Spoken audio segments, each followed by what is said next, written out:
how has the nature of brand content changed, do you think, over the course of 2020 and the pandemic?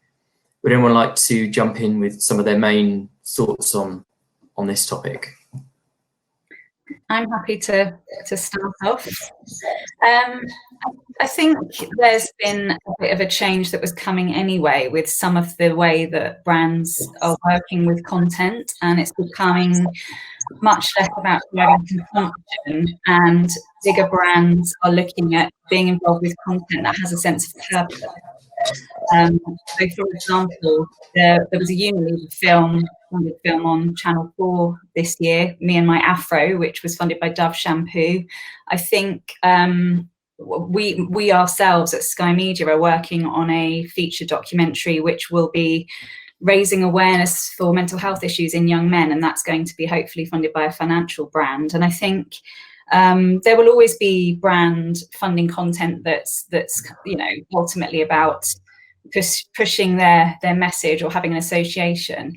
But I think a sense of purpose that more brands have now, especially the bigger global brands, is going to inform more of the content that they're funding. And possibly because of this thing that's affected the entire world and really brought issues to the fore, I think it might have fast-tracked that way of seeing content and realizing you can do good by funding content that has a sense of purpose and drives a message that's important, rather than just being about driving consumption and pushing your brand. Yeah, if I can jump on that, thanks, Kate. I completely agree. I think purpose has become one of the main things that's arrived, and I think if you're going to sum up this crazy mental year that we've had, it seems to me that it's the first time really that audiences have kept pace with the amount of content available. Because suddenly we're all in our houses with nothing else to do but play Jenga or consume some stuff on our phones.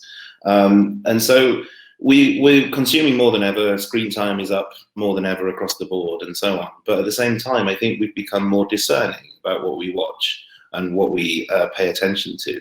I think that idea of the quick commute 5-minute video escape job that we have has disappeared for stuff that's more thoughtful and considered. And I think, when Gal Gadot and friends did that awful Imagine song, I think that was a clear example of how just because you're famous or influential doesn't mean you can automatically create good stuff that people will care about. And that discernment means that, the job for us is harder than ever. We have to make stuff that people want to watch and spend time with. If we can do that well, then they will stay with us. If we can't, they'll disappear quickly. And purpose, I think, plays a massive role in that.